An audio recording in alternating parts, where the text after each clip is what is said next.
Vous n'avez peut-être pas gardé un souvenir aussi bon de votre premier dépôt à la banque. Mais il y a de fortes chances pour que bien des années après, vous parliez encore de l'argent dans votre compte bancaire comme étant votre argent. Mais ce n'est pas le vôtre. Si nous avons un coffre bancaire, les titres et les objets de valeur que nous y déposons sont bien à nous. Nous louons un espace sécuritaire à la banque pour les déposer. Dans le langage courant, le terme « déposer » veut tout simplement dire poser quelque chose qu'on porte. Mais utiliser le terme « déposer » pour parler d'un compte bancaire, c'est tout à fait trompeur. En réalité, un dépôt bancaire, c'est un prêt consenti à la banque. En fait, le solde de notre compte bancaire indique le montant d'argent que la banque nous doit. Il représente une promesse de paiement faite par la banque et non pas de l'argent liquide bien réel que nous aurions déposé. La différence est considérable. Quand nous confions notre argent à la caissière de la banque, notre argent devient celui de la banque, qui peut en faire ce qu'elle veut. Tout l'argent déposé à la banque est l'argent de la banque. Il n'est plus à nous. C'est pourquoi la banque nous paye des intérêts. Nous avons prêté notre argent à la banque. La distinction peut sembler sémantique, car nous savons que nous pouvons aller à la banque n'importe quand pour retirer notre argent en espèces. Mais la distinction est cruciale. Les opérations financières du système bancaire concernent tout le monde. Et pourtant, la plupart d'entre nous ignorent tout du fonctionnement de ce système. Il faut savoir que l'économie mondiale actuelle repose sur un système de crédit fourni par les banques. Quand ce système s'effondre, tout le monde en subit les conséquences.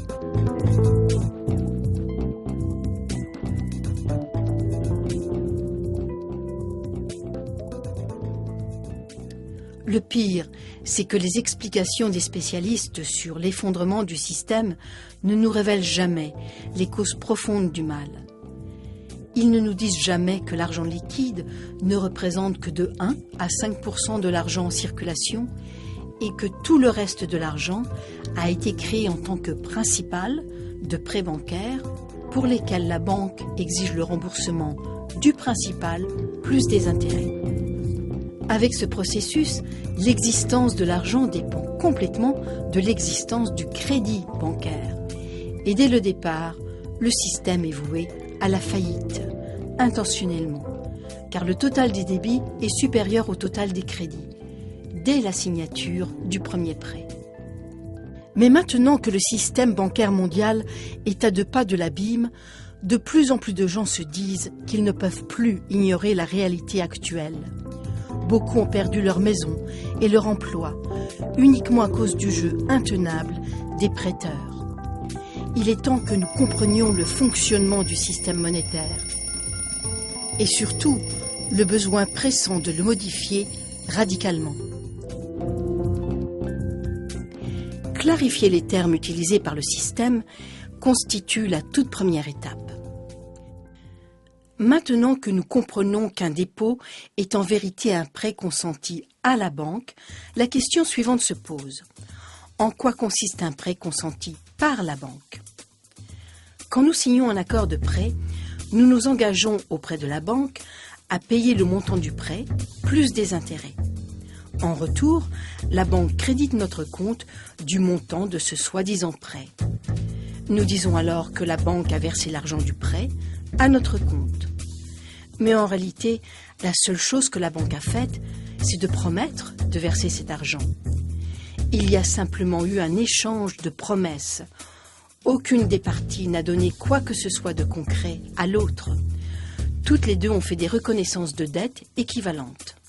Alors, qui est vraiment l'emprunteur et qui est le prêteur? Les termes prêt, prêteur et emprunteur sont tous trompeurs. En échangeant des promesses de paiement, les deux parties ont créé un crédit bancaire ou de l'argent scriptural, c'est-à-dire des chiffres inscrits dans un compte bancaire. Nous pouvons dépenser ces crédits bancaires car chaque fois que nous faisons un dépôt à notre compte augmente. Nous présumons donc tout naturellement que de l'argent a vraiment été déposé. En réalité, à moins de déposer quelque chose de concret dans ce compte, il restera vide. Un crédit bancaire ne représente qu'une promesse de payer, et non pas de l'argent bien réel. Une promesse indique toujours l'absence de l'élément promis. Sinon, il n'y aurait pas besoin de promesse.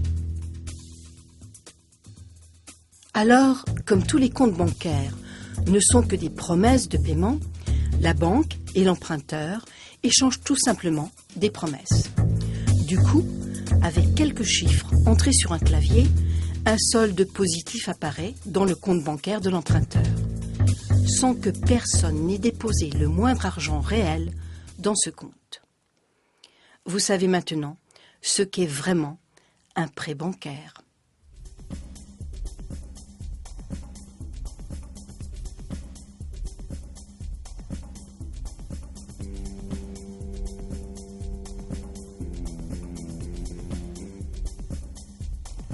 Quelle différence y a-t-il entre ce processus de création de l'argent et celui utilisé par des faux monnayeurs qui créent de l'argent avec une planche à billets? Nous savons tous que les faux monnayeurs commettent une fraude. En imprimant de faux billets de 100 $, ils créent de l'argent nouveau, à partir de rien. Dans la vie, l'argent nous donne le pouvoir d'acheter des biens et des services bien réels. Ici, il est clair que les faux monnayeurs ont créé un pouvoir d'achat pour de vrais biens et de vrais services sans rien avoir donné en échange, sauf des morceaux de papier sans valeur. Les faux monnayeurs obtiennent donc quelque chose pour rien, aux dépens des malheureux qui se laissent berner par leurs faux billets. Si les faux billets passent inaperçus, ils déprécient la masse monétaire globale, et tout le monde y perd. La contrefaçon des billets est un crime majeur. C'est le non-respect d'une entente sociale fondamentale disant « tu ne voleras pas ». Mais quand la banque accorde un prêt, elle crée aussi un nouveau pouvoir d'achat. La différence, c'est qu'au lieu d'être une forme de vol, cette création d'argent est le fondement de tout notre système monétaire.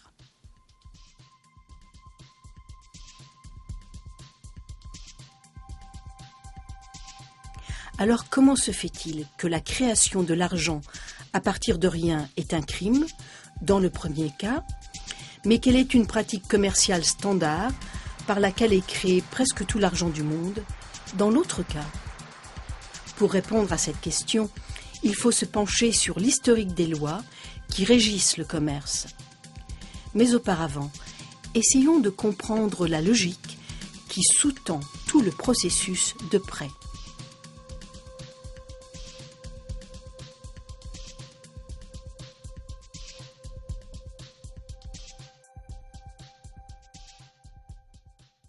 L'emprunteur veut faire un achat, mais il n'a pas d'argent pour le faire à présent. Par contre, il est certain d'avoir assez d'argent à l'avenir pour payer à la fois son achat et les intérêts sur un prêt. Alors, l'emprunteur va à la banque pour demander un prêt. Il peut faire une promesse tout à fait crédible d'avoir de l'argent à l'avenir. Mais maintenant, il a les poches vides, et c'est bien pourquoi il a besoin d'un prêt.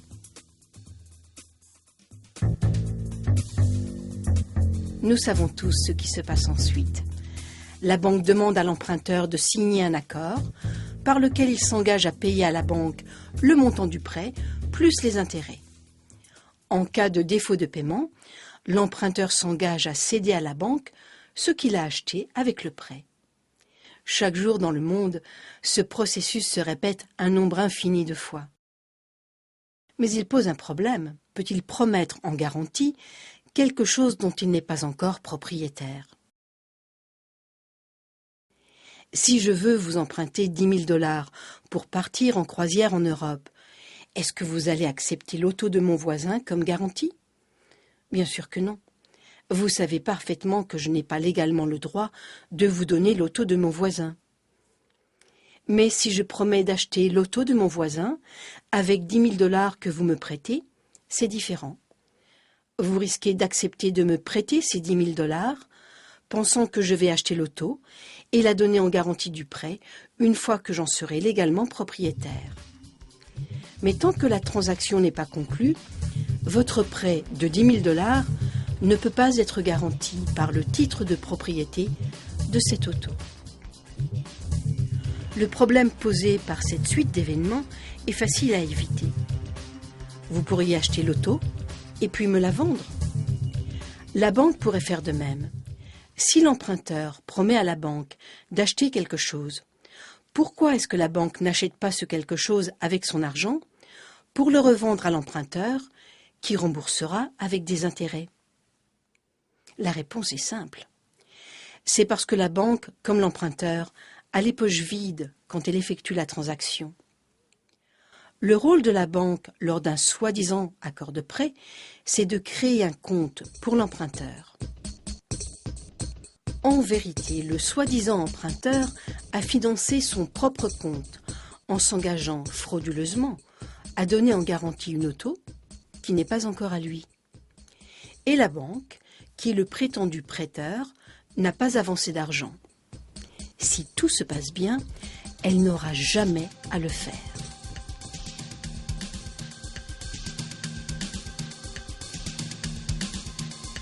L'emprunteur croit que le nouveau solde dans son compte représente son argent à la banque. Comme la plupart de nous, il ne comprend pas la différence entre l'argent et la promesse d'argent.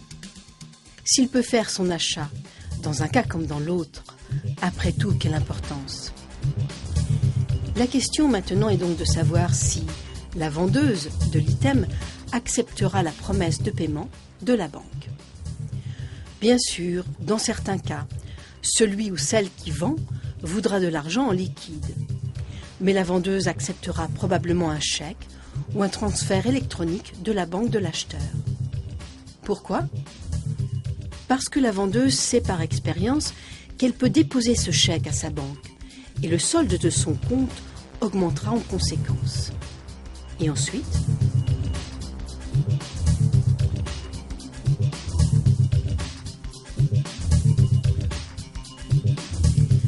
la banque de l'acheteur doit maintenant le montant du prêt à la banque de la vendeuse. Alors vous pensez peut-être que cet argent va bel et bien être transféré. Mais la promesse de paiement faite à l'emprunteur par sa banque a simplement été transformée par cette transaction. C'est devenu une promesse de paiement faite par cette banque à la banque de la vendeuse. Mais la banque de l'acheteur doit transférer une partie de l'argent à la banque de la vendeuse, non? Oui, probablement, mais une toute petite partie. Et à long terme, aussi longtemps que la banque obtient suffisamment de dépôts, le montant net de l'argent existant dont la banque aura besoin pour couvrir ses prêts peut théoriquement être de zéro. Comment? Imaginons tout d'abord que la vendeuse a son compte bancaire dans la même banque que l'acheteur. Elle dépose le chèque de l'acheteur dans son compte à elle. La banque a une seule chose à faire, déduire du compte de l'acheteur le montant crédité au compte de la vendeuse. Comme dans les deux cas, ce ne sont que des promesses, aucun argent existant ne transite vraiment. Quel est le résultat final de cette opération? La banque a créé un crédit bancaire d'un montant de 10 000 $ pour l'emprunteur. L'emprunteur a acheté une auto, qui est quelque chose de bien réel, et la vendeuse a maintenant un crédit bancaire de 10 000 $. 10 000 $ ont été créés pour l'achat d'un bien très concret, sans que la banque ou quiconque n'y mette le moindre argent. En plus, la banque va se faire rembourser tout cet argent par l'emprunteur avec des intérêts. Et s'il ne paie pas, la banque récupérera l'auto. Des tours de magie comme celui-là, on n'en voit d'habitude qu'au spectacle. Mais qu'est-ce qui se passe si la vendeuse dépose son chèque dans une autre banque? Est-ce que la banque de l'acheteur devra transférer des fonds à la banque de la vendeuse?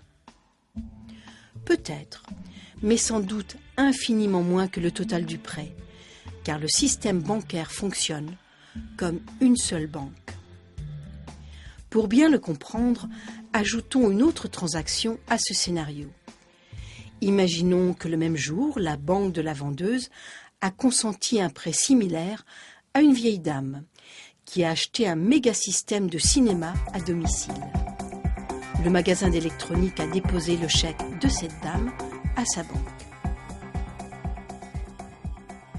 La banque du magasin d'électronique avait fait un prêt similaire qui avait été déposé à la banque de l'emprunteur d'origine.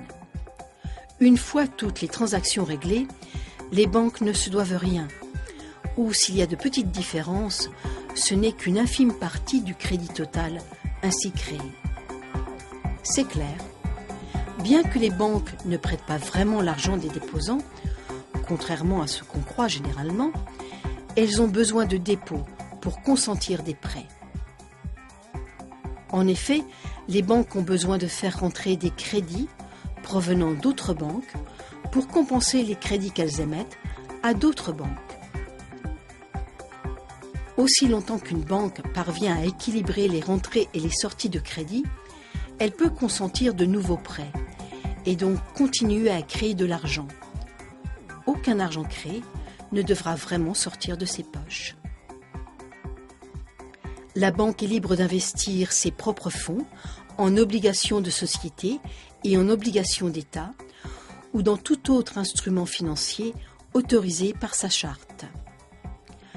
Toutes ces transactions peuvent être résumées en un diagramme. Les intérêts que paient les gouvernements et les sociétés aux banques sur leurs obligations sont en réalité payés par nous. Nous payons ces intérêts sous forme d'impôts et nous les payons par tous les biens et services que nous achetons. Les banques se déchargent sur nous d'une autre responsabilité.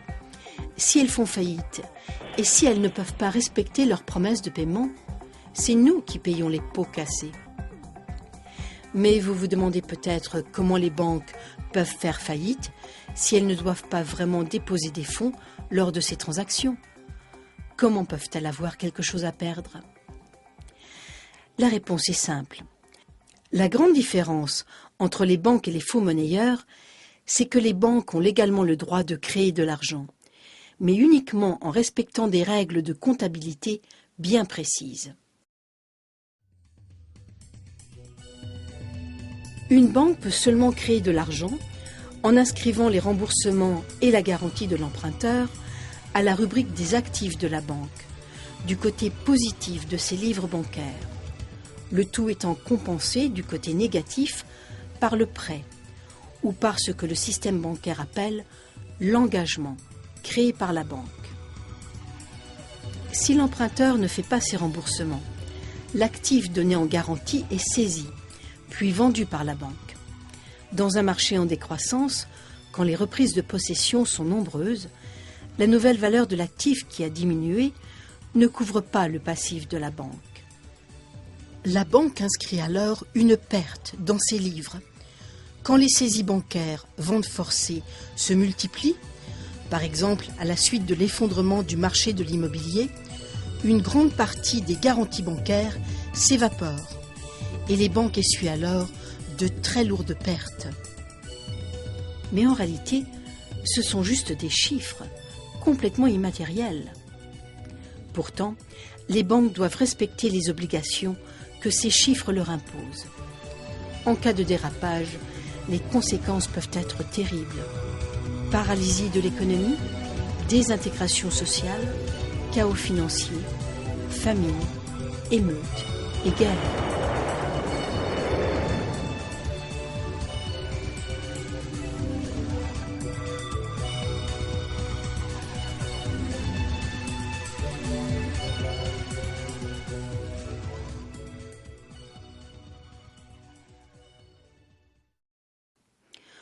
Bon, comme nous étudions l'anatomie d'un prêt, nous allons présumer que le système continuera de fonctionner et que ces 3 emprunts seront remboursés. Le résultat final, c'est que pas un seul dollar d'argent existant n'aura changé de main. Mais 30 000 $ de nouveaux crédits bancaires auront été créés et dépensés dans la masse monétaire. Et chacune des 3 banques aura récupéré des intérêts sur 10 000 $. Alors, est-ce que la création de ces 30 000 nouveaux dollars constitue une fraude, comme la contrefaçon des billets? Une différence évidente, c'est que le système bancaire est légal, réglementé par le gouvernement, contraint par la justice à suivre des règles de comptabilité établies. Une autre différence, c'est qu'il n'y a pas de victimes bien visibles, alors que les faux billets font très clairement des victimes. Les banques affirment que la vendeuse et l'acheteur ont tous les deux obtenu ce qu'ils voulaient, par un accord mutuel. Alors où est la fraude? Et s'il y a fraude, qui est le perdant? Pour répondre à ces questions, voyons un peu qui a tiré quoi de cette transaction. L'emprunteur a fait l'achat qu'il voulait, selon des conditions qu'il a acceptées librement. Il regrettera peut-être cette décision par la suite, quand il aura bien du mal à faire ses remboursements. Mais il se peut aussi qu'il soit très heureux d'avoir obtenu ce prêt. La vendeuse a obtenu un crédit bancaire qu'elle considère comme étant son argent à la banque. Elle a confiance de pouvoir dépenser cet argent quand elle le voudra. Elle est donc certaine d'avoir été complètement payée. Mais est-ce que quelqu'un d'autre a souffert de cette transaction? Quelqu'un que nous aurions oublié? Eh bien, il y a la banque qui récupère des intérêts sur une promesse de paiement. Les banques sont des spécialistes dans ce domaine et généralement, elles se tirent très bien d'affaire.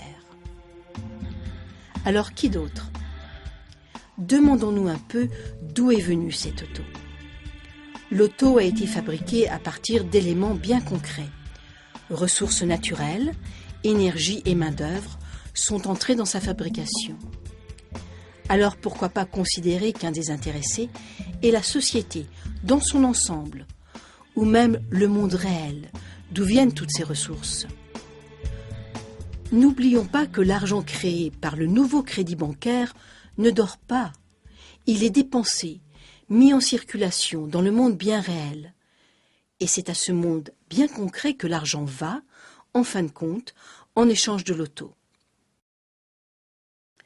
Par exemple, cet argent nouveau peut stimuler une production nouvelle, contribuant à la croissance de l'économie et au bonheur de certains. Ainsi, une bonne partie des crédits bancaires prennent la forme d'hypothèques. Et ces hypothèques permettent d'acheter des maisons et stimulent l'industrie de la construction, grand fournisseur d'emplois correctement payés. Mais après cet effet productif, l'argent nouvellement créé par un prêt dépréciera la masse monétaire, réduisant le pouvoir d'achat de l'argent d'un très petit montant. Alors, contrairement au cas des faussaires, qui font clairement des victimes, la perte ici est essuyée par nous tous, car l'élément concret du prêt, à savoir l'auto, a été extrait de l'ensemble du monde, ce qui a causé une petite perte de la valeur de l'argent pour tout le monde.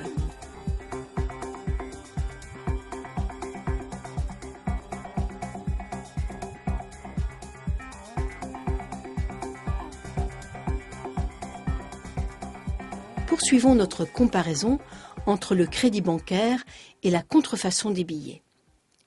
Les faux billets sont éventuellement détectés et retirés de la circulation, entraînant une perte directe pour toute personne qui les a acceptés.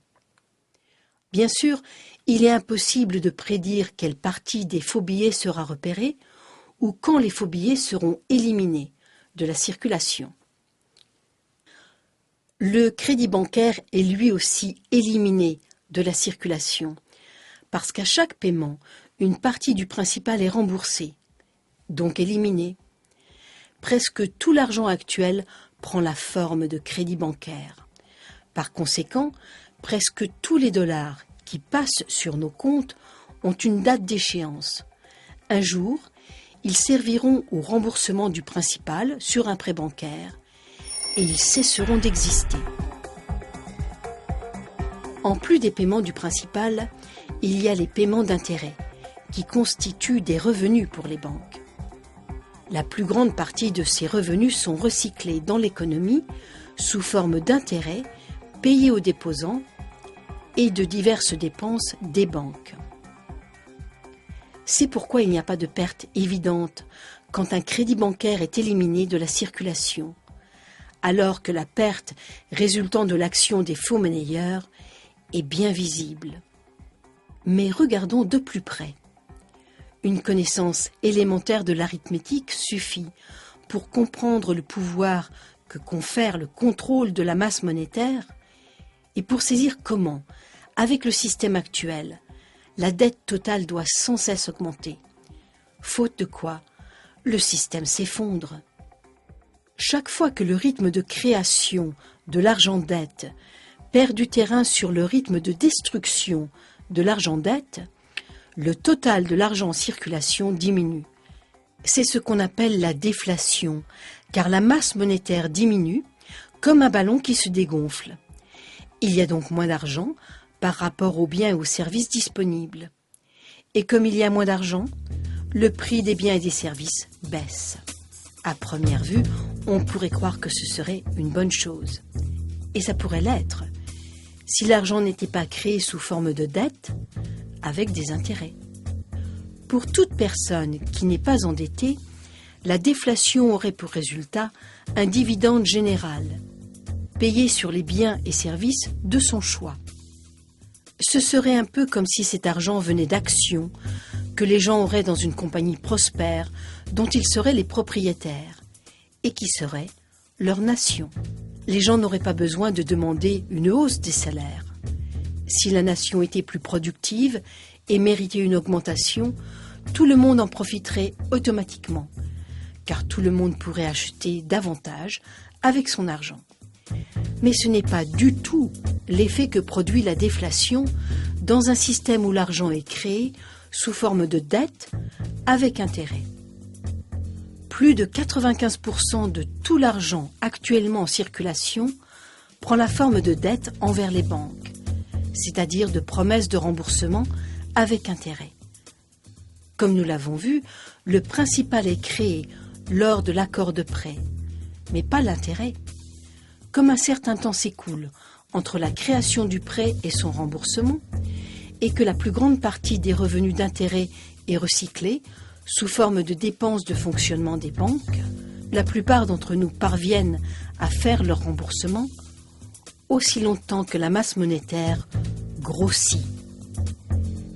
Mais si la masse monétaire ou la dette totale diminue, l'argent devient de plus en plus difficile à gagner parce qu'il se fait plus rare. Il devient alors de plus en plus difficile de faire des remboursements fixes. Pour les gens lourdement endettés, la rareté de l'argent peut s'avérer catastrophique.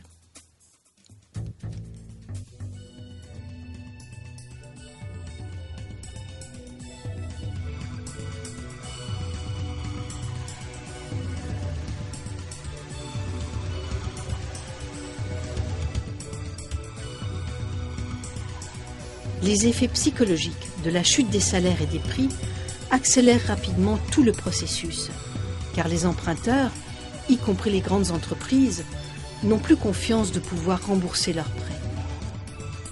Alors ils n'en demandent plus.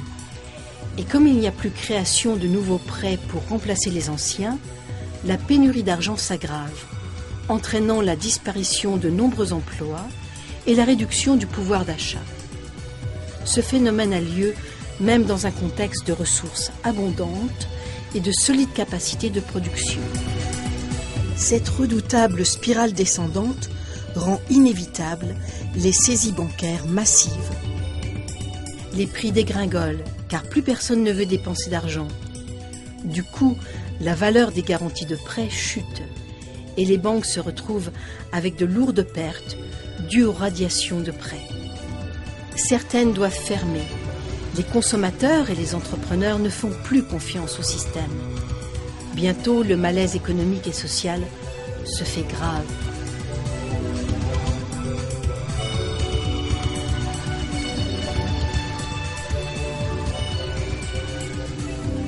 Rien ne peut arrêter cette spirale catastrophique, à moins que quelqu'un, généralement le gouvernement, ne crée de l'argent nouveau ou ne s'endette lourdement auprès des banques privées pour créer assez d'argent afin de relancer l'économie.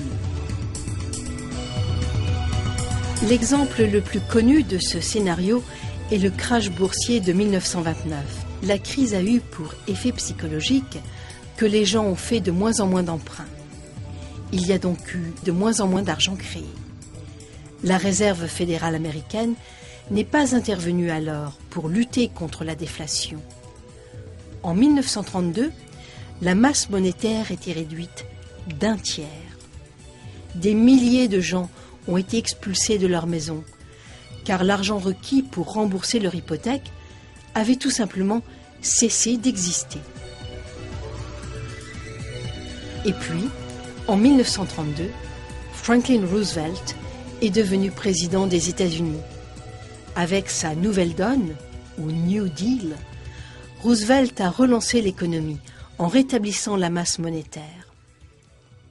Pour remédier au manque d'argent, il a emprunté auprès des grandes banques privées.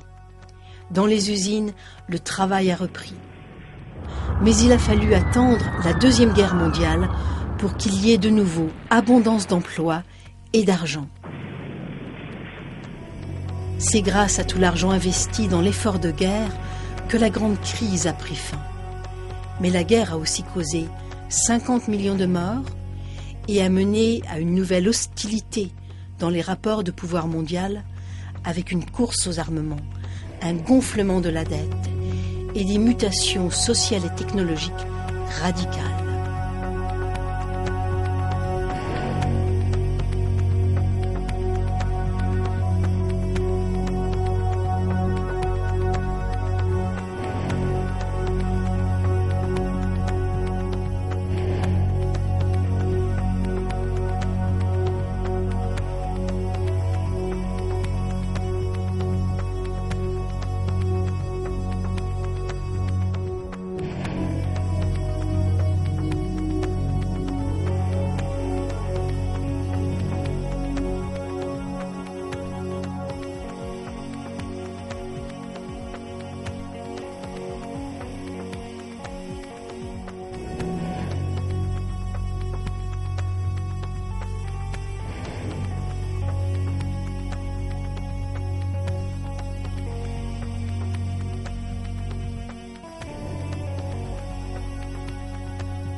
Tout cet effet d'expansion et de récession économique est appelé le cycle économique, comme si c'était un phénomène tout à fait naturel, comparable au cycle de l'eau ou à celui du carbone, deux cycles naturels qui sont régis par le soleil. Et le cycle économique, lui, par quoi est-il régi? L'un des éléments de réponse est la masse monétaire. Comme nous l'avons vu, cette masse monétaire dépend des prêts. Alors examinons ce qui se passe tout au long d'un prêt. Nous savons qu'un crédit bancaire n'est rien d'autre qu'une promesse de paiement faite par la banque, promesse que la banque a créée relativement à la promesse de paiement faite par l'emprunteur. La promesse de paiement de la banque sert généralement à acheter des biens et des services réels, et l'argent circule donc, ce qui facilite les échanges. En tant que moyen d'échange, la promesse de paiement actuelle est formidablement efficace et souple. Mais comme aucun argent n'est créé pour payer l'intérêt, une situation apparemment impossible en résulte. Si les emprunteurs devaient tous payer leur intérêt simultanément, ils devraient se battre pour trouver des fonds car le total de l'argent existant serait bien inférieur au total de l'argent qui est dû. Le pourcentage des emprunteurs incapables de rembourser pourrait aisément être calculé. Mais généralement, les intérêts sont remboursés graduellement, pas d'une seule fois. Quand les revenus d'intérêt sont recyclés dans l'économie, ils peuvent être regagnés, encore et encore. Une fois qu'on a compris ce point, la question quant à la possibilité de rembourser ou non les intérêts devient encore plus complexe. Alors, existe-t-il un système durable de prêt qui ne produit pas mathématiquement et inévitablement des défauts de remboursement? Au Moyen Âge, pratiquer l'usure, au sens que ce terme avait alors, c'est-à-dire prêter de l'argent avec intérêt, était condamné en tant que péché. La justification était d'ordre moral, mais la raison profonde était d'ordre pratique. Avec une masse monétaire fixe, comme une masse monétaire d'or, les gens qui auraient systématiquement recyclé les fonds qu'ils prêtaient avec intérêt auraient fini par s'accaparer tout l'argent. Ce problème a d'ailleurs été l'un des facteurs premiers de la chute de l'Empire romain. Comme de richissimes particuliers avaient amassé d'énormes quantités d'or, le gouvernement a dû fabriquer des pièces à partir de métaux de base, sans valeur. Du coup, cette monnaie dépréciée a causé un manque de confiance envers le système. Une formidable leçon en a été tirée. Durant tout le millénaire qui a suivi, l'Église catholique romaine a déclaré que prêter de l'argent avec intérêt serait un péché, punissable d'excommunication. Dans certains pays, la pratique de l'usure était même passible d'une condamnation à mort. Est-ce vraiment un péché que de prêter de l'argent avec intérêt ? De nos jours, il semble tout à fait logique de se faire payer pour prêter son argent. Mais ceci présente un problème. Si les prêteurs ne dépensent pas tous les intérêts qu'ils récupèrent, permettant ainsi aux emprunteurs de gagner cet argent, les emprunteurs vont avoir du mal à faire leur paiement, quelle que soit leur ardeur au travail. Certains ne vont pas pouvoir rembourser leurs prêts. C'est mathématique. La situation est très facile à comprendre avec une masse monétaire fixe, par exemple avec des pièces d'or. Aussi longtemps que toutes les pièces d'or récupérées à titre d'intérêt sont dépensées, donc remises en circulation, et que les emprunteurs peuvent les gagner par leur travail, ces mêmes pièces peuvent servir à rembourser des intérêts, encore et encore et encore. Les prêteurs profitent en achetant de vrais biens et services avec ces pièces d'or. Mais ces pièces d'or doivent servir à faire des dépenses et non pas être retirées de la circulation. Même si ce système n'est pas très moral, il est durable. Mais si les pièces d'or sont prêtées de nouveau, avec intérêt, ou si elles sont retirées de la circulation parce que quelqu'un les met de côté, il y aura un manque de pièces d'or pour rembourser la dette globale. C'est fondamentalement ce qui se passe dans notre système monétaire actuel, fondé sur l'argent-dette. Comme nous l'avons vu, presque chaque dollar existant de nos jours est créé sous forme d'argent-dette, avec un échéancier de remboursement du principal jusqu'à ce que la dette soit détruite. Donc, pour que tous les emprunteurs puissent rembourser le principal plus les intérêts, il faut deux choses.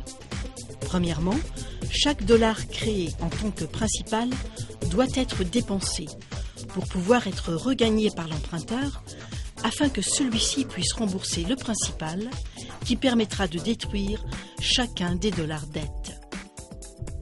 Et deuxièmement, chaque dollar payé par l'emprunteur à la banque sous forme d'intérêt doit lui aussi être dépensé, encore et encore, pour être regagné par l'emprunteur afin de servir au remboursement des intérêts, encore et encore et encore. L'une des théories favorites des prêteurs est la suivante. Étant donné que les banques dépensent leurs revenus d'intérêt sous forme de frais de fonctionnement et d'intérêts payés aux déposants et de dividendes versés aux actionnaires, il y a suffisamment d'argent en circulation pour faire tous les paiements. Mais cette idée, comme celle d'une pénurie absolue d'argent, est une simplification à outrance. Imaginons maintenant ce qui se passe si quelqu'un d'autre que la banque, par exemple vous, ou moi, ou un prêteur non bancaire, obtient ce dollar et le prête avec intérêt. Ce dollar doit maintenant être remboursé à deux prêteurs différents, avec deux intérêts différents et simultanés. De plus, si ce dollar est prêté, remboursé et prêté de nouveau par le second prêteur, il n'est plus disponible pour rembourser le principal du prêt par lequel il a été créé.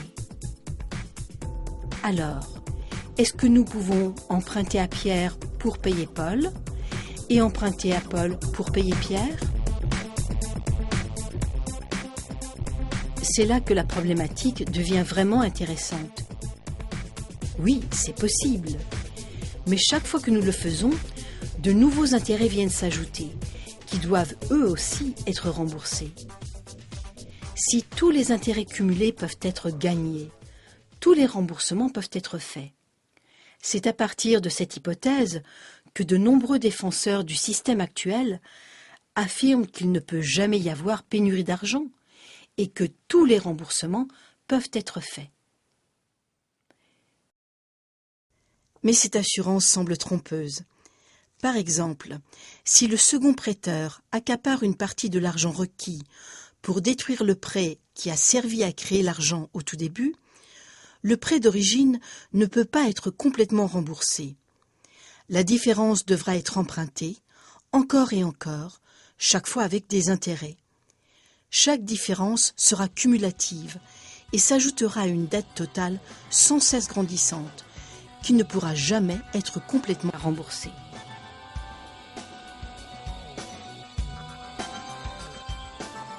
Et bien sûr, pour chaque intérêt nouveau ajouté au système, un plus devra sortir du système pour payer cet intérêt.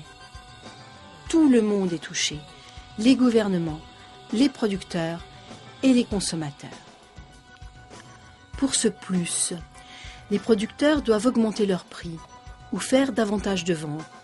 Mais pour faire davantage de ventes, il faut généralement baisser les prix et donc vendre toujours plus, ce qui mène à une surchauffe de la production et à une saturation du marché. En fin de compte, il y a des pertes d'emplois, des fermetures d'usines et des faillites. Pour ce plus, les gouvernements doivent augmenter les impôts. Mais l'augmentation des impôts draine l'argent de l'économie de production, entraînant une réduction de la capacité collective à payer les impôts. Le gouvernement doit alors emprunter davantage avec des intérêts accrus. Et pour ce plus, les consommateurs doivent par exemple trouver un second emploi ou emprunter davantage pour rembourser leurs anciennes dettes ou encore prolonger l'échéancier de leur remboursement. Mais une concurrence accrue pour les emplois entraîne une diminution des salaires et un remboursement sur une période plus longue fait augmenter considérablement les intérêts à rembourser. Enfin, emprunter pour payer d'anciennes dettes, c'est un peu comme remplir un trou en creusant un trou toujours plus grand. Voilà la situation dans laquelle nous nous retrouvons actuellement. Les producteurs ne peuvent pas vendre davantage, car les consommateurs n'ont pas les moyens d'acheter davantage. Les gouvernements diminuent les impôts en espérant stimuler la demande des consommateurs. et le revenu réel des consommateurs est en stagnation ou en baisse en raison de la concurrence pour les emplois. En résumé, toute augmentation du montant total des intérêts dans le système monétaire entraîne une vraie pénurie d'argent. Tout ceci s'explique du fait que la véritable économie de production est limitée par la disponibilité restreinte des richesses naturelles. L'économie de production répond à des besoins bien réels. Actuellement, elle ne parvient pas à suivre le rythme de l'économie artificielle fondée sur les transactions financières, qui a un appétit effréné pour le gain, sans aucun égard pour les limites naturelles du monde réel.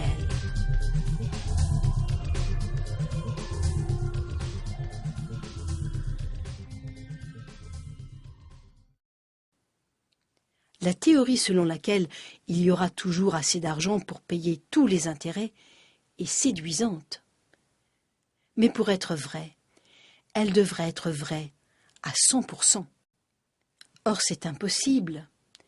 Premièrement, parce que les seconds prêteurs, qui ne sont pas des banques, représentent une bonne partie des prêteurs. Et ils demandent des intérêts sur de l'argent pour lequel un intérêt doit déjà être remboursé. Deuxièmement, il faut considérer les attentes culturelles. Tous les gens qui ont de l'argent s'attendent à ce que leur argent leur rapporte toujours davantage. L'argent qui devrait être dépensé, c'est-à-dire remis en circulation pour que le premier emprunteur puisse le gagner, est prêté de nouveau, avec intérêt, ou bien investi. Les deux conditions qui devraient être remplies pour que tous les emprunteurs puissent rembourser le principal, plus les intérêts, et donc détruire véritablement leurs dettes, sont impossibles à satisfaire dans le système monétaire existant. Rien dans notre système monétaire n'interdit de reprêter l'argent créé à partir d'un prêt, et rien n'oblige les banques à dépenser leurs revenus d'intérêt pour qu'ils puissent être regagnés par les emprunteurs, ce qui leur permettrait de détruire leurs dettes. Alors, les banques préfèrent investir leurs revenus d'intérêt pour en tirer toujours plus de profit. Et les banques ne sont pas les seules à jouer ce jeu. Quiconque fait faire boule de neige à son argent pour que son butin grossisse toujours plus, le fait aux dépens des emprunteurs qui ne vont pas trouver l'argent requis pour payer leurs dettes, sauf en s'endettant encore davantage. Et c'est pourquoi, comme l'affirme si bien le dicton, les riches s'enrichissent et les pauvres s'appauvrissent. L'argent dont les emprunteurs auraient besoin, aux échelons les plus bas de l'économie de production, est transféré au monde de l'argent virtuel, où tout ressemble à un immense casino. C'est un monde où les transactions ne sont guère que des chiffres, sur lesquels on mise pour gagner de plus en plus gros. Ces chiffres n'ont presque rien à voir avec la réalité. De nos jours, la plus grande partie de l'argent change de main dans l'économie du jeu, c'est-à-dire le marché d'échange, les instruments dérivés et les autres instruments financiers avec lesquels les banques et les fonds d'investissement jouent pour s'enrichir. En voici un exemple. Le total des transactions sur le marché mondial d'échange en une seule semaine est supérieur au total des transactions sur le marché mondial des biens et services durant toute une année. Cette énorme masse d'argent est utilisée continuellement par les spéculateurs qui misent sur les fluctuations des cours. Cet argent existe, mais uniquement dans l'économie du jeu. Alors, dans quelle mesure les intérêts, qui pèsent si lourd, sont-ils non remboursables? Pour répondre à cette question, il faudrait pouvoir retracer avec certitude tout l'argent du monde. Mais comme il y a plus de 6 milliards d'habitants sur la planète, dont la majorité gagne de l'argent, le dépense, l'emprunte et le prête, les transactions monétaires mondiales sont au moins aussi complexes que les flux des océans, et donc impossibles à retracer. Cependant, la tendance actuelle est claire. La même vieille histoire se perpétue. Les riches retirent de plus en plus d'argent de l'économie du jeu, où les simples emprunteurs n'ont guère de chance d'en gagner. Et la seule manière dont le système peut rester en place, c'est en créant toujours plus d'argent. Mais plus il y a d'argent créé sous forme de dette, plus le seul moyen de créer davantage d'argent est de créer de nouvelles dettes. Le moyen de le faire, c'est d'accorder des prêts ridiculement faciles à des emprunteurs nullement qualifiés ou de faire des dépenses gouvernementales massives en opérations de sécurité et de guerre, ou encore de renflouer les banques quand elles font faillite.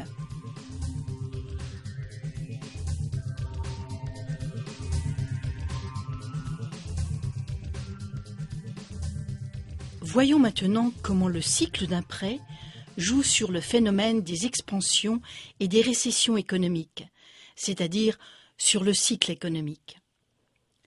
Voici les principales étapes du cycle économique. Tout d'abord, la dépense faite grâce au prêt stimule l'économie. Ensuite, une inflation se produit parce que l'argent créé déprécie la masse monétaire. Et enfin, la déflation suit au fur et à mesure que les remboursements détruisent graduellement le principal.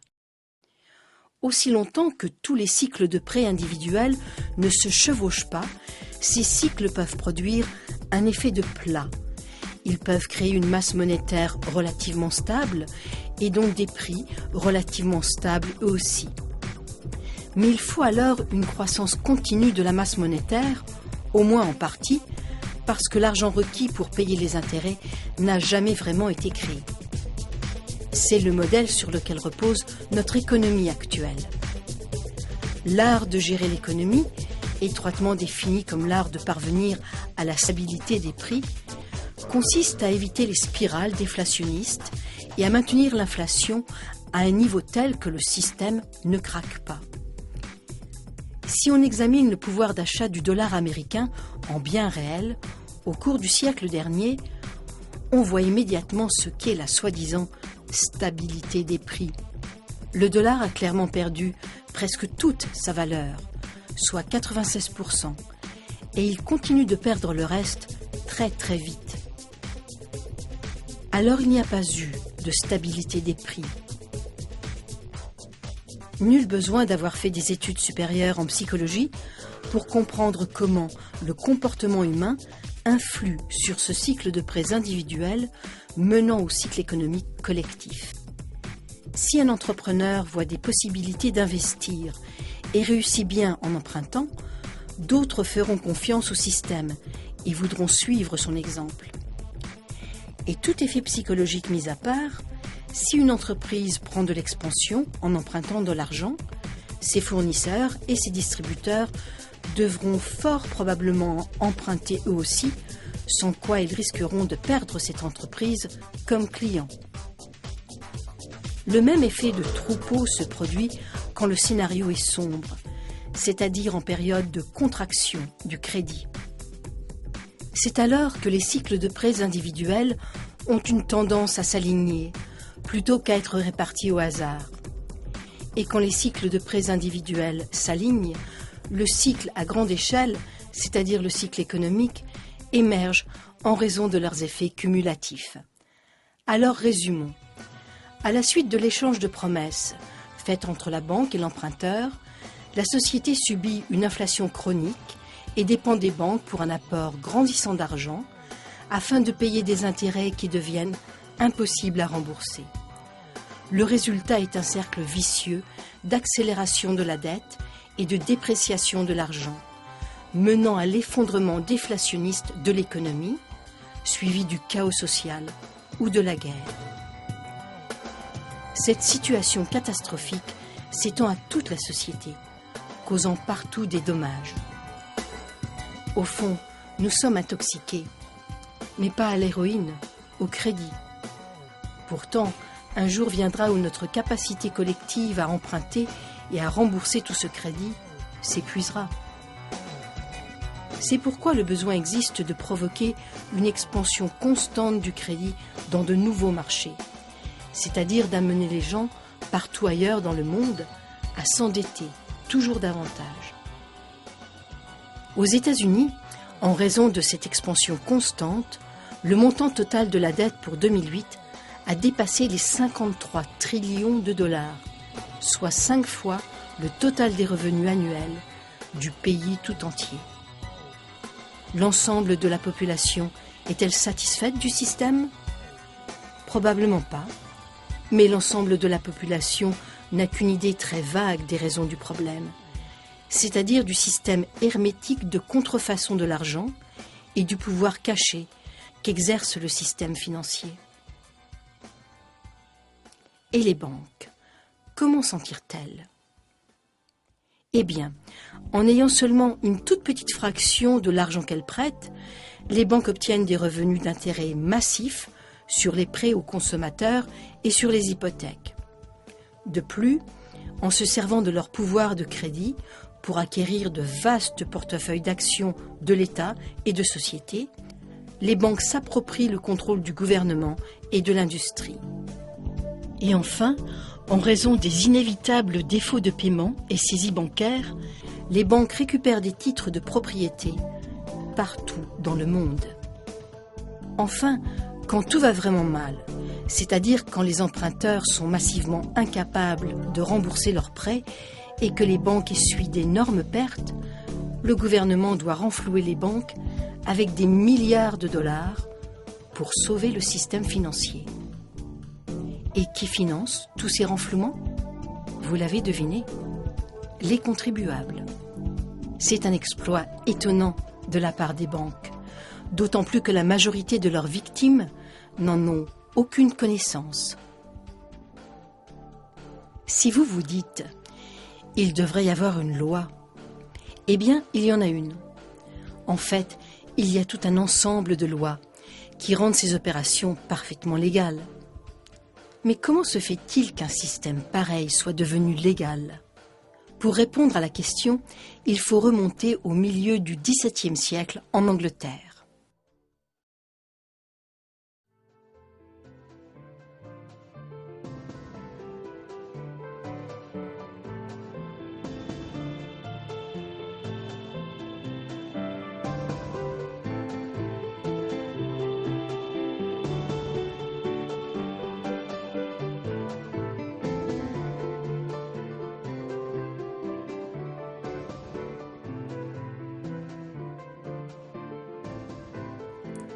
C'est à cette époque que sont apparus de plus puissants navires qui ont facilité les voyages d'exploration.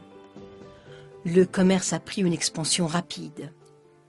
Pour faire des échanges, en particulier sur de longues distances et de longue durée, les contrats sous forme écrite sont devenus de plus en plus importants, de plus en plus complexes.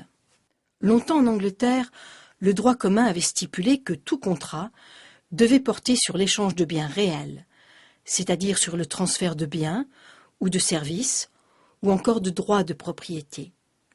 Et c'est sur ces éléments que les tribunaux tranchaient en cas de conflit. Si le contrat n'avait pas été fait à titre onéreux, c'est-à-dire s'il n'y avait pas eu échange de vrais biens ou de vrais droits de propriété, ce contrat était jugé nul et non avenu, et il était donc rejeté par les tribunaux. En vertu de ce droit commun, un contrat actuel disant que l'emprunteur donne en garantie une auto dont il n'est pas propriétaire, contre une promesse de paiement de la banque, ne serait pas valide. De plus, en cas de conflit, le droit commun stipulait que seules les personnes ayant réellement participé à un échange à titre onéreux, c'est-à-dire les personnes qui avaient livré des biens ou des services, pouvaient aller en justice pour exiger le respect du contrat.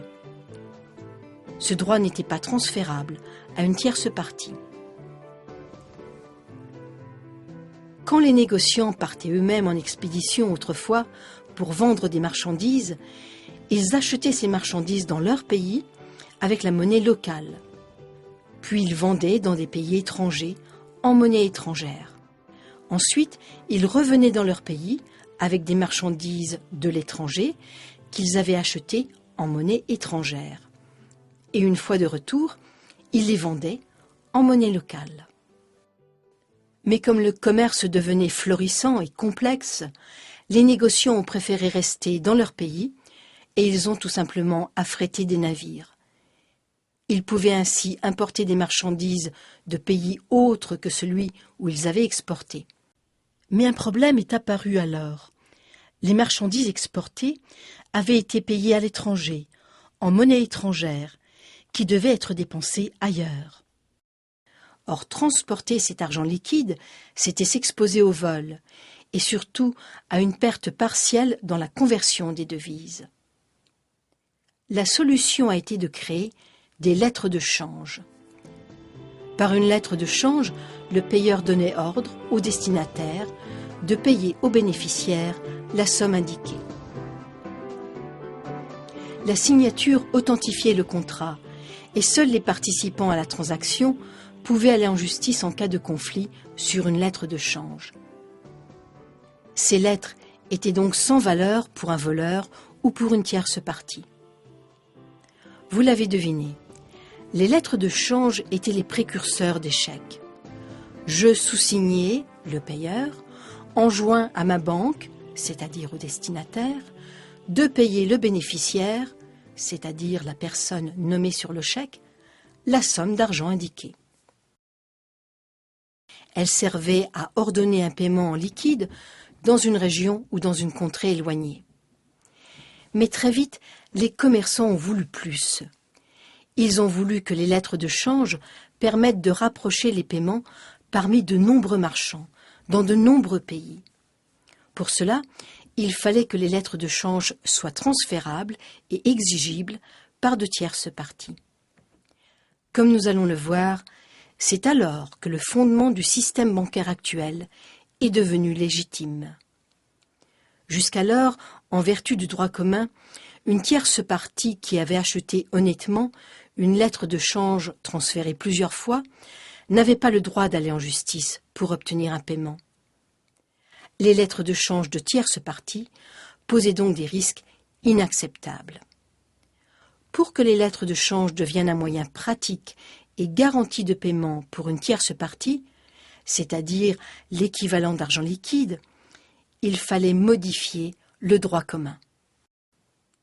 En Angleterre, par une série de décisions juridiques datant de 1664 à 1699, les lettres de change sont devenues exigibles par les tierces parties. Si une tierce partie achetait une lettre de change, à titre onéreux et de bonne foi, sans soupçonner de fraude ou de problème quant au droit de vente du vendeur, cette lettre de change était valide et exigible devant un tribunal. Quelles ont été les conséquences de ces changements? Eh bien, désormais, toute lettre de change était considérée légitime une fois qu'elle était vendue. Les lettres de change et toutes les autres promesses de paiement dûment signées, à l'exception des chèques, sont devenues transférables et exigibles légalement, comme le voulaient les commerçants. Les contrats de dette pouvaient donc être vendus, ce qui facilitait les transactions. Un nouveau marché est apparu pour les profiteurs, le commerce des lettres de change. C'est alors que le marketing de la dette a commencé.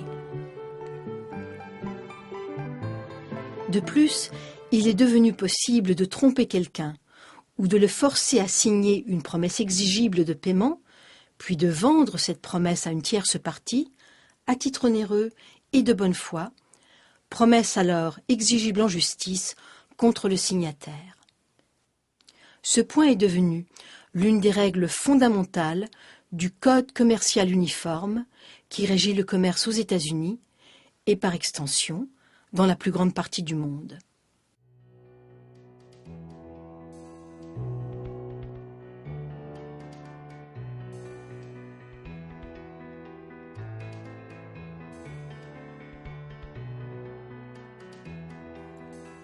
Pensez-y un peu. Si vous achetez un ordinateur portable qui a été volé, vous pouvez être reconnu coupable de recel de vol, ce qui est une infraction criminelle.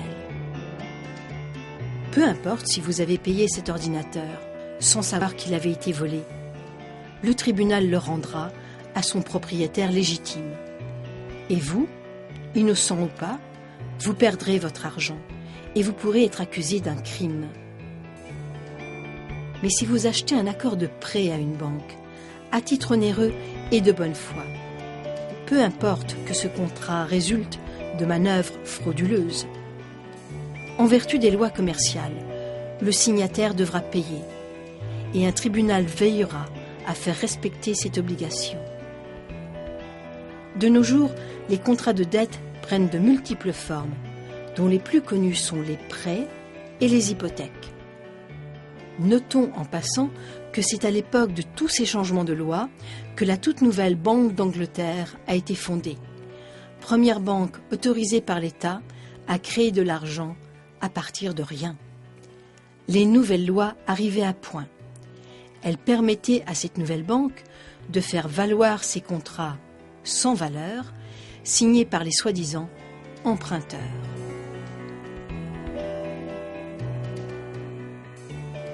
Les rares personnes qui ont découvert la vraie nature de leurs prêts bancaires et qui ont essayé de contester en justice la validité de leurs contrats de dette ont découvert que ces lois contractuelles commerciales restent le fondement inattaquable du système d'argent-dette. La banque peut très bien avoir vendu l'accord de prêt original à une tierce partie, à titre onéreux. Une seule chose compte pour un juge, même si cette tierce partie est une associée de la banque. Qui est le propriétaire du document? Que dit le document? Et qui l'a signé? Le fait que la banque ait omis d'informer l'emprunteur de la vraie nature de l'accord de prêt et l'absence de tout argent réel prêté par la banque n'ont aucune importance.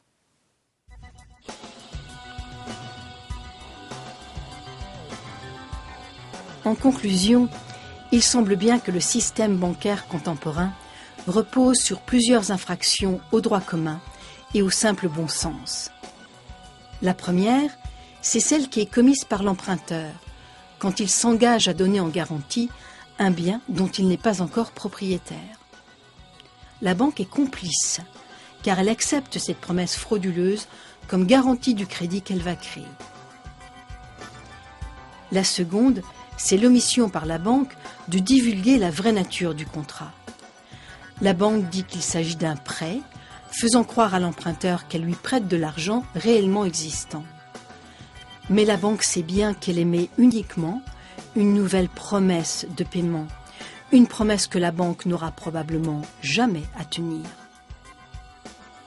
La troisième, c'est que l'accord de prêt devrait être invalide, car un contrat impossible est légalement invalide.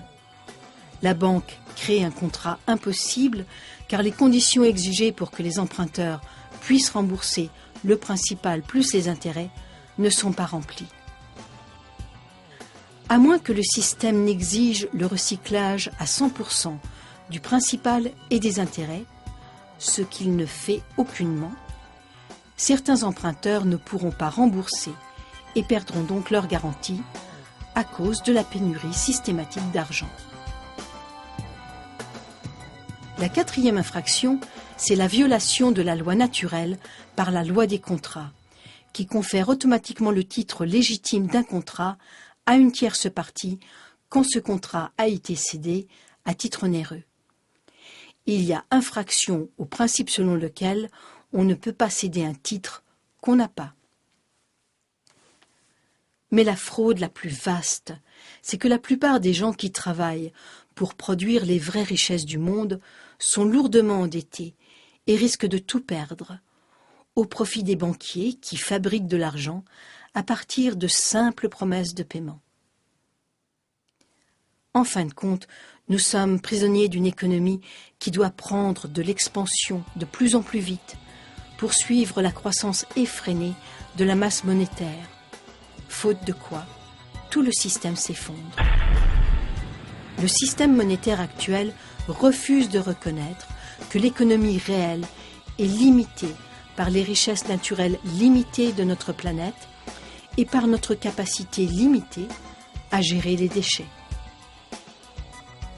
Oui, notre planète a des limites, Et par conséquent, l'économie ne peut pas gonfler à un rythme toujours plus rapide. Notre système monétaire actuel ressemble à l'autobus du film Speed, qui roule à toute vitesse. Cet autobus ne peut pas ralentir, sans quoi la bombe placée à bord va exploser.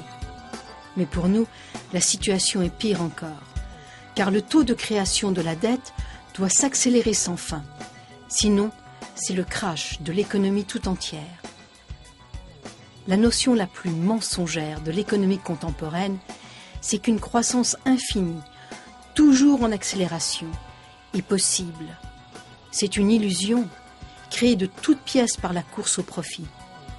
Un crash économique, social et environnemental sans précédent paraît inévitable, car le système monétaire semble incapable de s'adapter.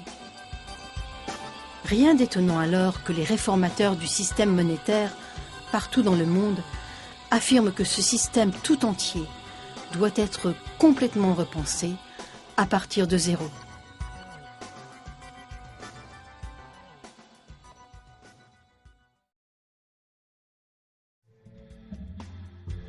Alors, quelle est la solution? L'une des options souvent suggérées est de revenir à l'étalon or. Les partisans de cette option disent que l'or est une vraie monnaie, car c'est un métal indéniablement précieux.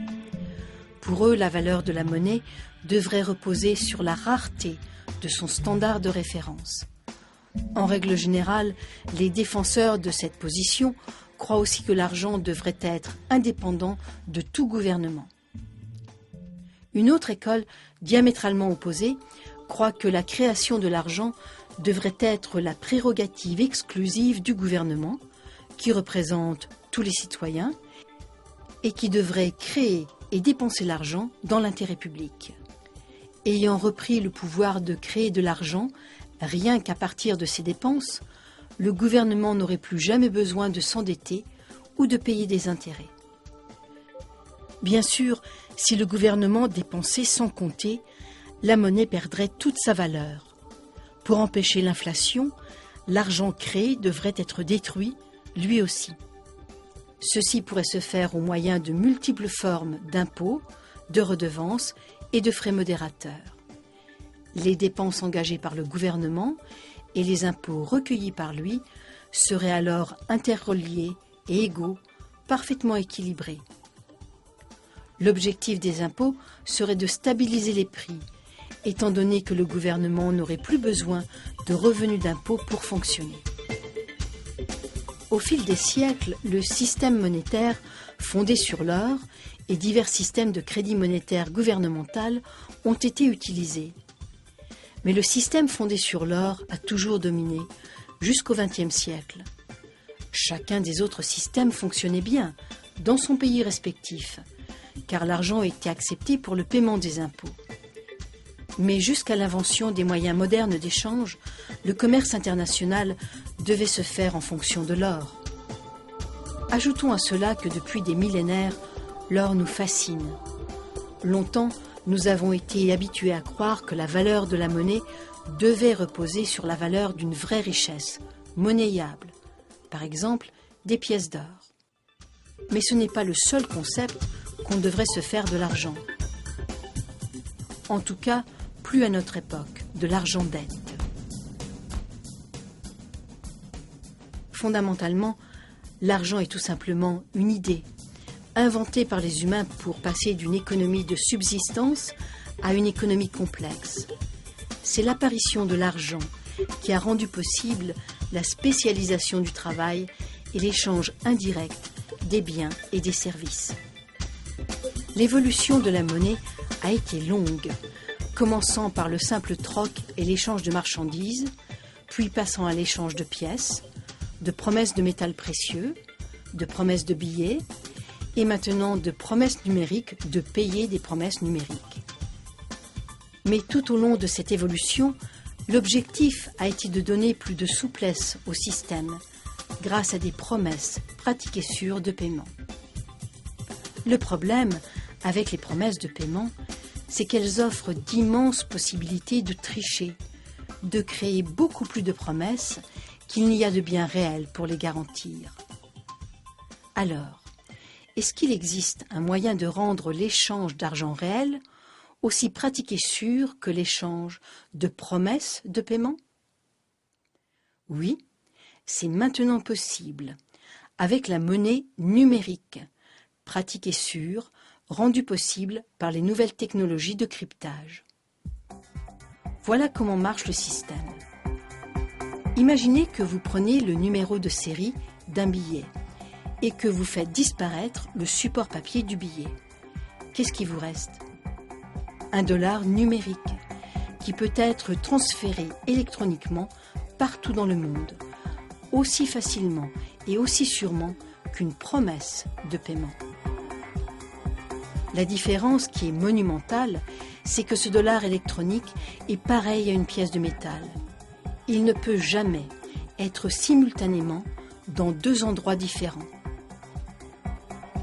Il est donc possible d'empêcher la multiplication des promesses en exigeant un paiement en liquide, en espèces ou sous forme numérique. Et plus besoin de déposer ces dollars numériques à la banque, car ils fournissent leur propre sécurité. De plus, ces dollars peuvent être transférés sur Internet. Autre avantage, la monnaie numérique, instantanément transférable, pourrait permettre diverses fonctions intelligentes, impossibles avec les autres formes de monnaie. Par exemple, avec une simple programmation, l'argent pourrait calculer sa propre valeur, en éliminant toute spéculation, toute manipulation et toute erreur humaine. C'est pas mal, non? Déjà, on s'efforce de réformer le système monétaire par des modifications de loi. Ainsi, aux États-Unis, la loi sur la réforme monétaire et la loi monétaire de l'American Monetary Institute ont été rédigées. Elles prescrivent en détail comment redonner au gouvernement le pouvoir exclusif de créer l'argent. Les banques auraient alors simplement le droit de prêter l'argent existant, comme la majorité des gens croient qu'elles le font actuellement. Toutes les propositions de réforme partent du même principe fondamental, quel que soit leur pays et quel que soit leur détail. C'est le public qui devrait bénéficier de la création de l'argent. Actuellement, l'argent n'est pas créé au bénéfice de la société, mais à celui des banques privées. Les banques créent d'immenses quantités d'argent à partir de nos dettes. Plus nous empruntons, plus les banques récupèrent d'intérêts et plus elles s'enrichissent. Ce faisant, les banques prennent le contrôle de tout, des consommateurs, de l'industrie et des gouvernements.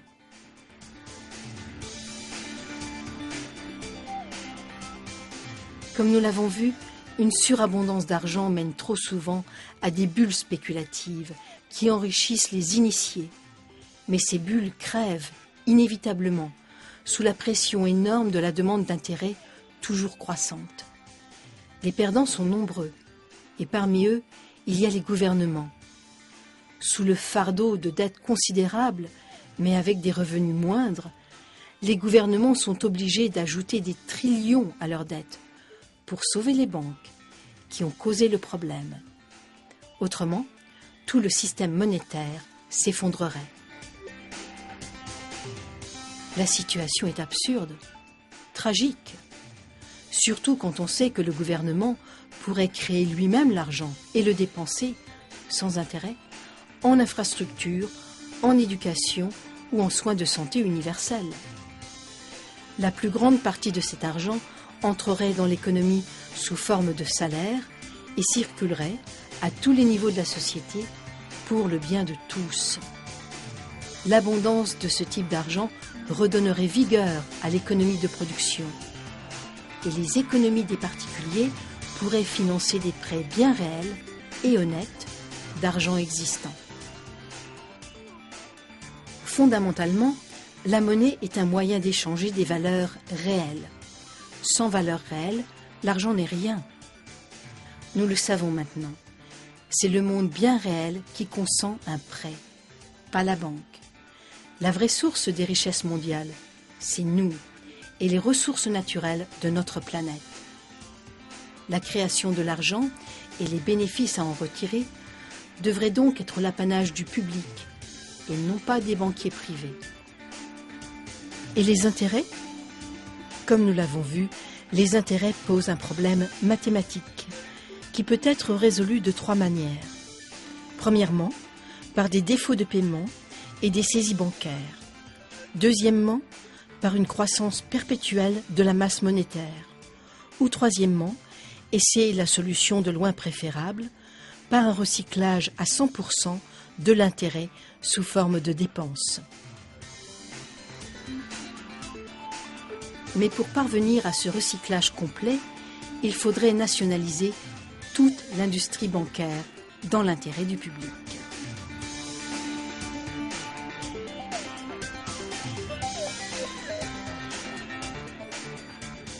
Les revenus d'intérêt provenant du système bancaire public pourraient alors être versés à tout le monde, sous forme de dividendes aux citoyens, ou bien ils pourraient servir à financer les dépenses gouvernementales à la place des impôts, comme cela s'est passé avec succès en Pennsylvanie au temps des colonies. Le cas de la Pennsylvanie n'est qu'un exemple de système monétaire différent. Il y a toujours d'autres options, et il en existe d'autres actuellement. Ce que l'évolution de la monnaie nous montre, c'est que la valeur réelle de la monnaie découle de son utilité. Or, il y a bien des moyens de créer une monnaie utile. Par exemple, la monnaie peut tout simplement prendre la forme d'une promesse de paiement faite par un particulier, un engagement à livrer ses produits ou ses services contre des devises de la communauté, comme dans les systèmes Let's ou les dollars Time. Il existe déjà des milliers de monnaies communautaires, fondées sur la confiance collective, où les membres honorent leurs promesses de paiement. Ces systèmes communautaires peuvent constituer de véritables moyens de survie en cas d'effondrement complet du système bancaire traditionnel. Car même quand il y a pénurie totale d'argent, ou que l'hyperinflation paralyse l'économie, une monnaie communautaire peut sauvegarder l'économie locale. Vous allez vous dire, ces propositions ne sont-elles pas radicales ? Absolument, elles le sont. Mais les défis qui vont se présenter à nous sont absolument sans précédent. Une croissance exponentielle ne peut plus soutenir la dette monumentale qui doit sans cesse augmenter pour empêcher l'effondrement de ce château de cartes. À moins de prendre radicalement une autre voie, ce qui nous attend, c'est une disparité grandissante entre les riches et les pauvres, un poids intolérable de la dette, une vague de faillites bancaires, des catastrophes sociales et environnementales. Nous devons transformer notre système bancaire, l'adapter à l'avenir qui se dessine clairement devant nous. Pour commencer, nous devons concevoir un système bancaire qui puisse réagir à une contraction généralisée de l'économie sans provoquer de saisie bancaire et de faillites massives.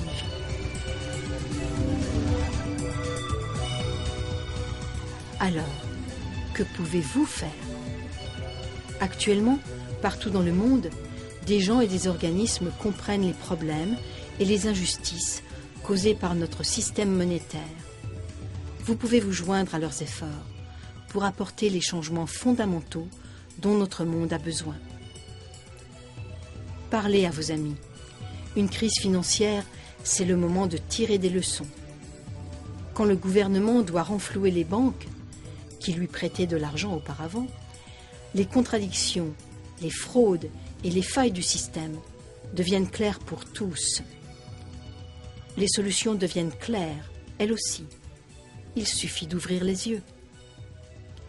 Nous ne pouvons tout simplement pas continuer ainsi. Faire quelques ajustements au système actuel ne suffira pas. Les changements à apporter sont radicaux. Ils doivent bénéficier à tous, pas à une petite poignée de privilégiés. Pour y parvenir, nous devons rejeter les vieilles hypothèses et les croyances erronées. Nous devons oser une métamorphose complète. Le temps est venu de passer à l'action.